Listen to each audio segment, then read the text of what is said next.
welcome to the Recovery Daily podcast. I'm your host, Rachel Miller. I'm a stroke survivor and grateful recovering alcoholic. And today I'm going to talk about Thy Will, Not Mine, which meant absolutely nothing to me when I first entered sobriety and heard people say this. And I thought, well, I don't know. I don't have any relationship with thy, first of all. And second of all, how do I know what thy's will is? I have no idea. I don't know what that means. So I just kind of, I guess, acted as if. I don't know. I really was confused about what I was supposed to do with that. So I wanted to talk today about after 7 years, what that means to me now. And so the first thing, though, I wanted to mention is this morning I was reminded in my sobriety meeting about willingness. And somebody mentioned the definition of willingness included gladly doing something. And I thought that really struck me because I thought, so often in this podcast, I talk about not wanting to do something and doing it anyway. And that's willingness. Willing to do something whether you want to or not, turning off my wanter, all that stuff. And to hear this definition includes the word gladly, I thought, maybe I'm not practicing willingness. I mean, there are so many times that I don't want to do something and I do it anyway. And then when I'm done, I gladly did it. Like it was over and I enjoyed it once it's done. I'm thinking, oh, I'm really happy that I did that. But I can't say that I gladly dive into a lot of things that I'm willing to do. I thought that that was interesting, and I was wondering now that I heard that, I wonder as I move forward with this idea of willingness if I'm going to have a new perspective on it. So we'll see, and I just wanted to mention that.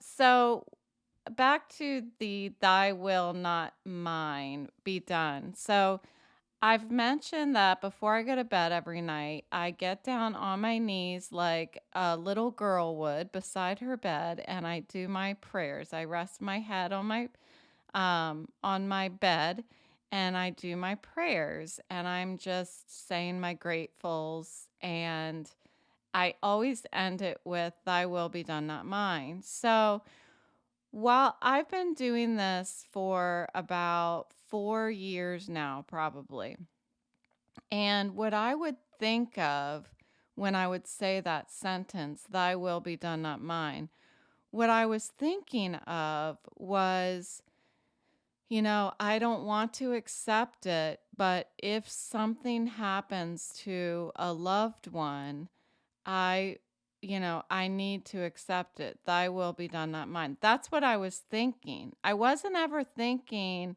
whatever happens to me, I will accept it. I was always thinking, whatever may happen around me. So, what is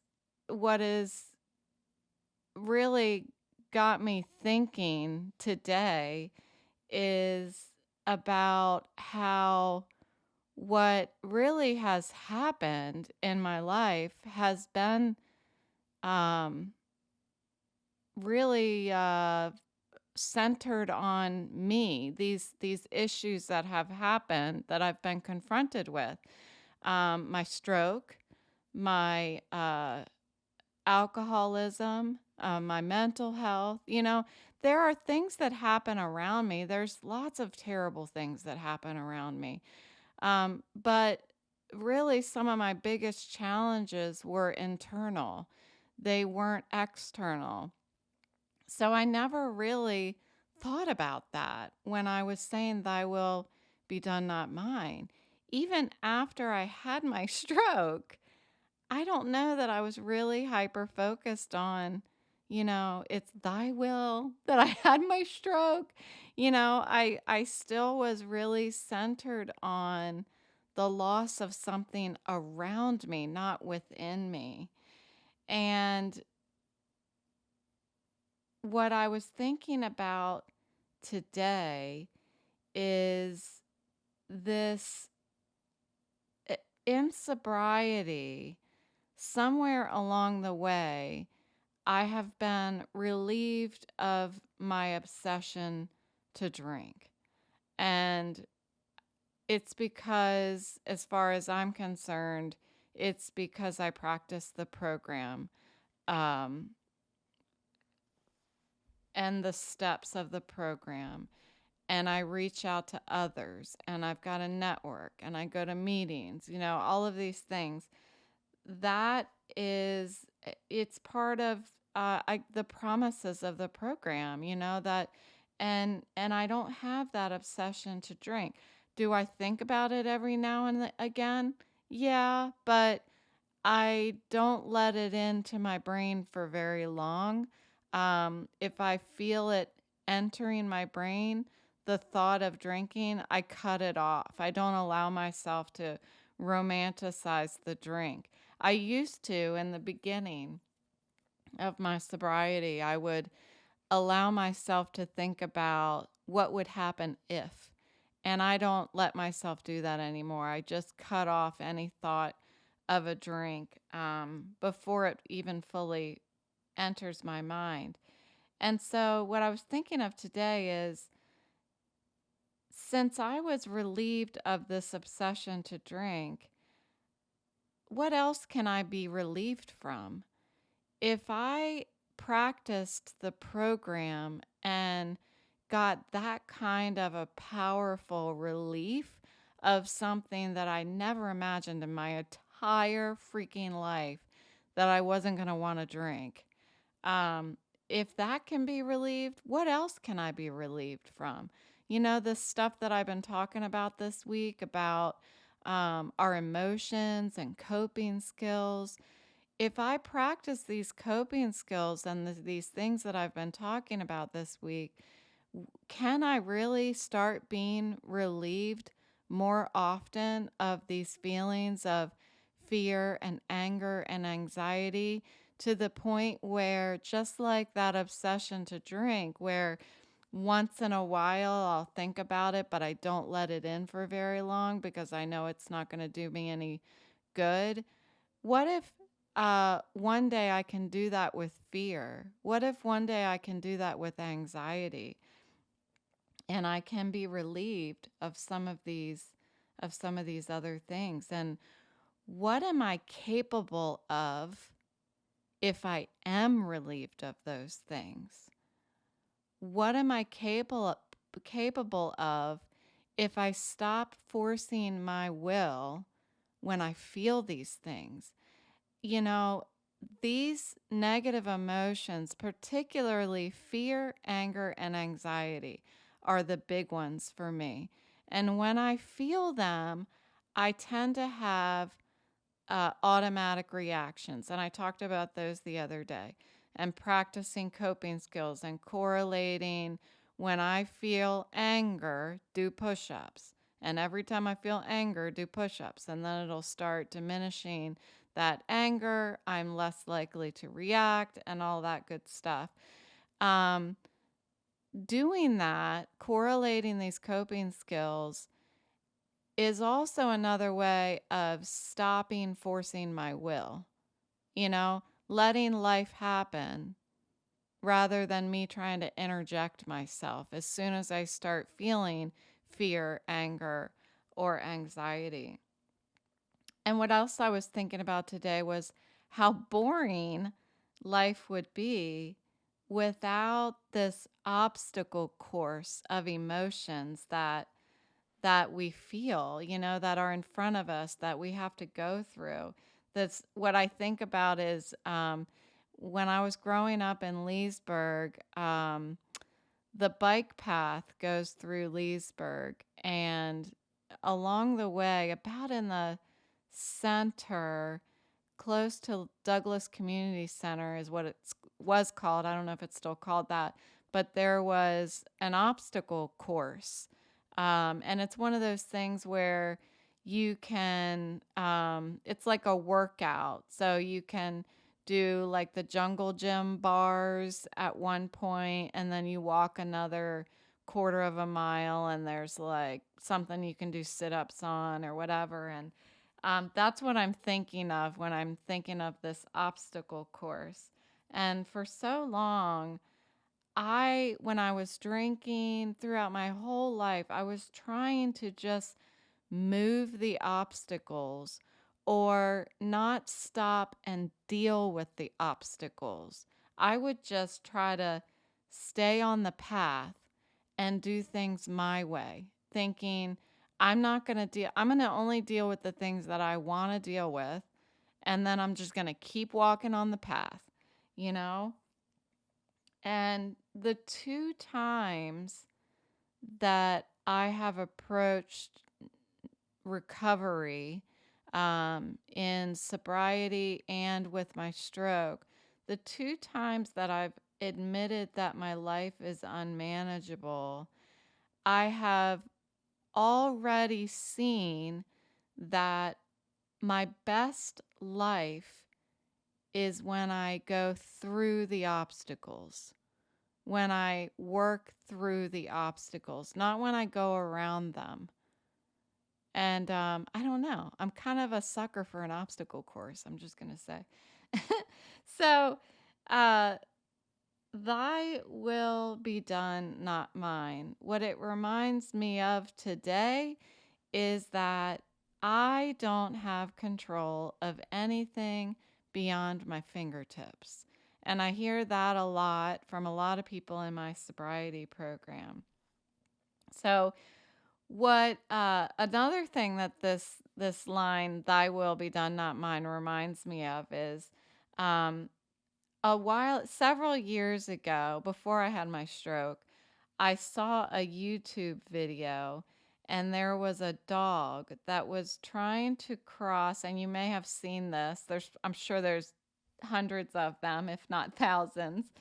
I saw this video of a dog that was carrying a branch in its mouth, and it was trying to cross a footbridge, and it could not get on the bridge because the branch was wider. Like the branch in the dog's mouth was like, I don't know, 3 feet long or something crazy. It was like the branch of a tree.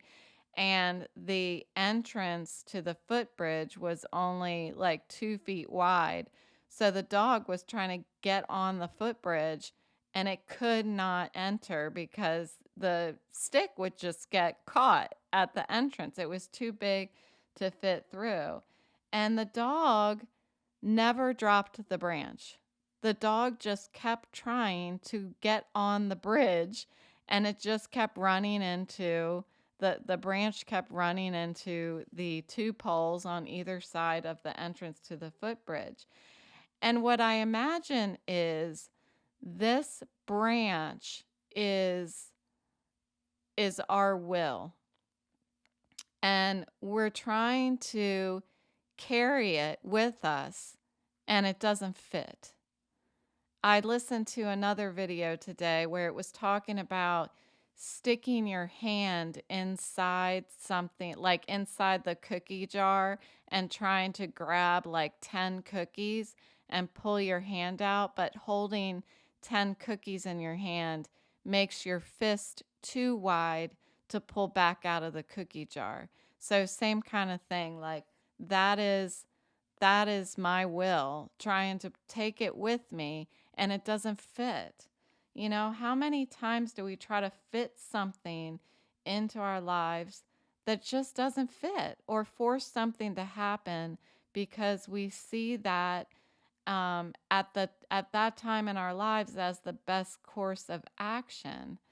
Um, I've learned in my program, and I have to say, from my boss, that sometimes the best course of action is to just let life play out without me.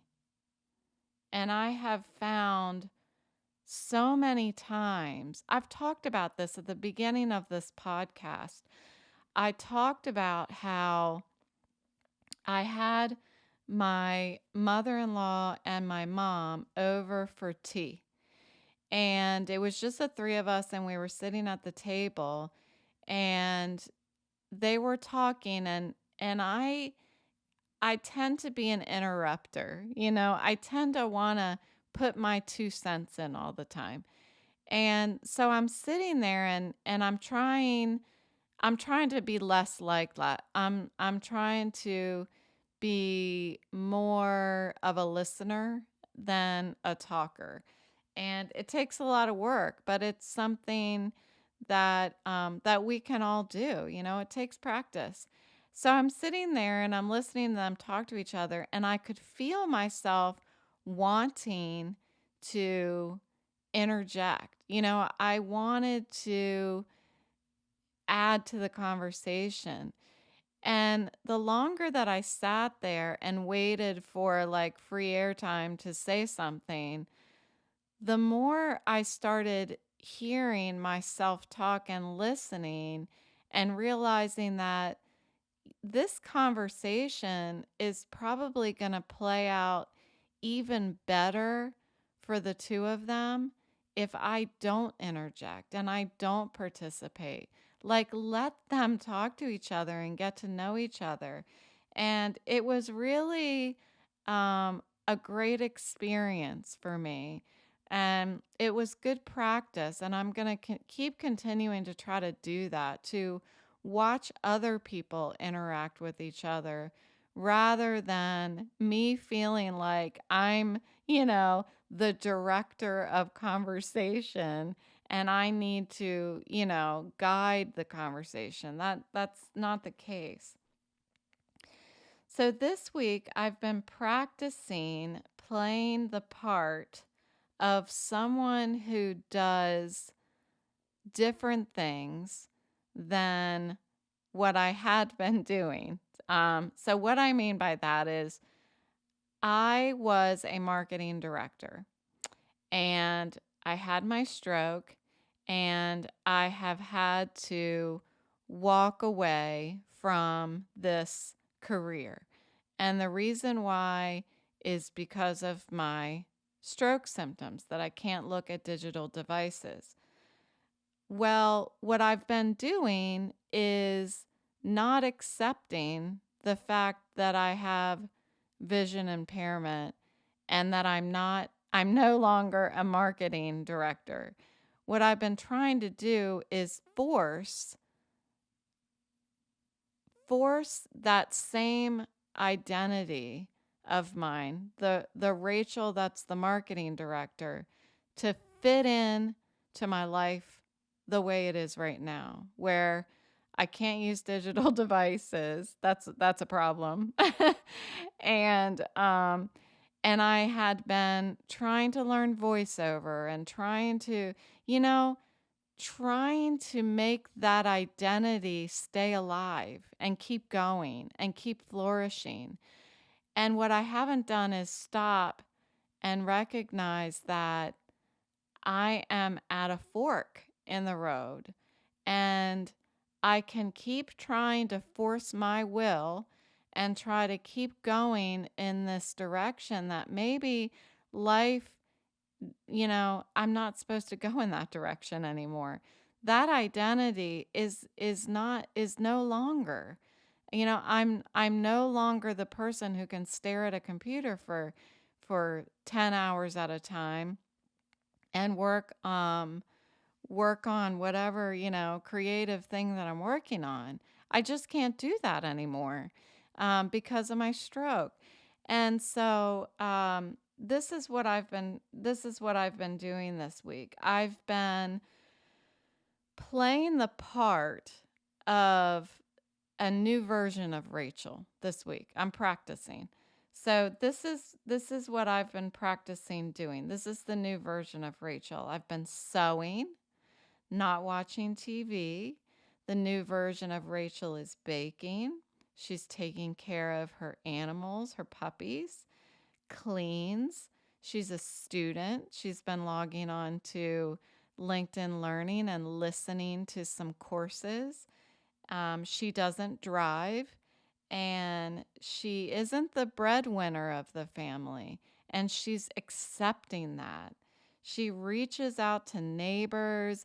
She brings neighbors some baked goods that she baked. She's reaching out to friends and writing letters. This is because of that conversation that I had with my friend on, I think it was Tuesday. And,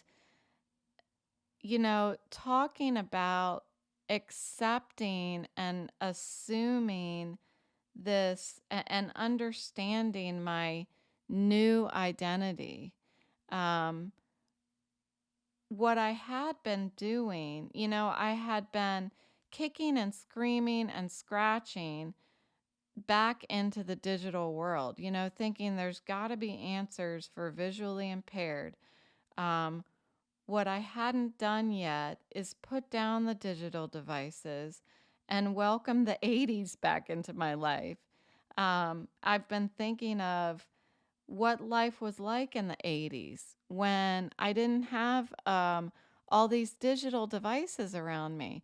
And it's been pretty successful for me for the past couple days. I've just left all my digital devices up in my, I don't even know what I call this room, my podcast room. It has so many names now. It was my office. Now it's like my sewing room, my podcast room. I have no idea what I'm going to call it now. But anyway, that's beside the point. So, putting all of my digital devices up here and just spending the day, at least the first half of the day, um, moving my body, trying to remain really calm and relaxed and doing things that don't hurt my head.